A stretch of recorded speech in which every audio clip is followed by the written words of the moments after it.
think these are some of the most sobering words that we hear coming from Jesus in today's gospel. Just to put it mildly, right? We just heard, "Not everyone who says to me, 'Lord, Lord,' will enter the kingdom of heaven, but only the one who does the will of my Father in heaven. Many will say to me on that day, 'Lord, Lord, did we not prophesy in your name? Did we not drive out demons in your name? Did we not do mighty deeds in your name?' Then I will declare to them solemnly, 'I never knew you. Depart from me, you evildoers.'" I think our faith makes it pretty clear that we should definitely not want to hear those words when we encounter Jesus on Judgment Day. Rather, what we want to hear is those incredibly beautiful words, "Well done, good and faithful servant. Come and share your master's joy." So the question is, how do we get there? How do we make that happen? The answer is we can't. The more complete answer is we cannot do it alone. Right? We can't do it alone. And this is one of the things that Jesus is getting at in today's gospel.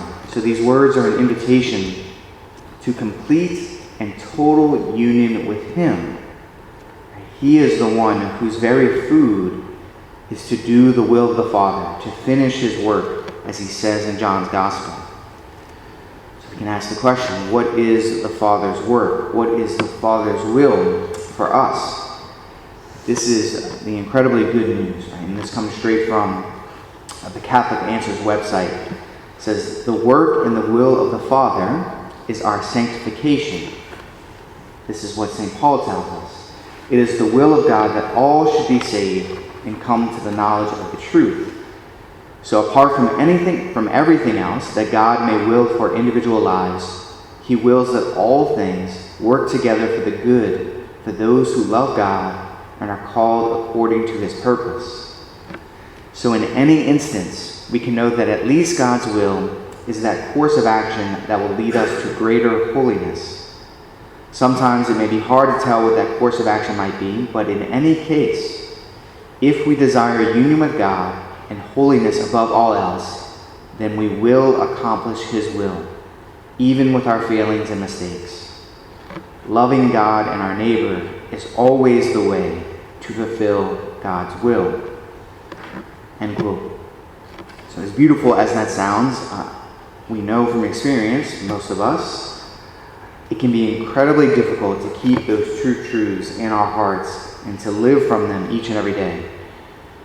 But this is what is being asked of us.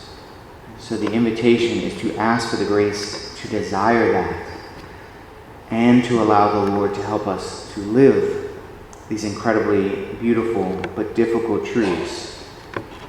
This is His desire. This is His design. He wants to help us.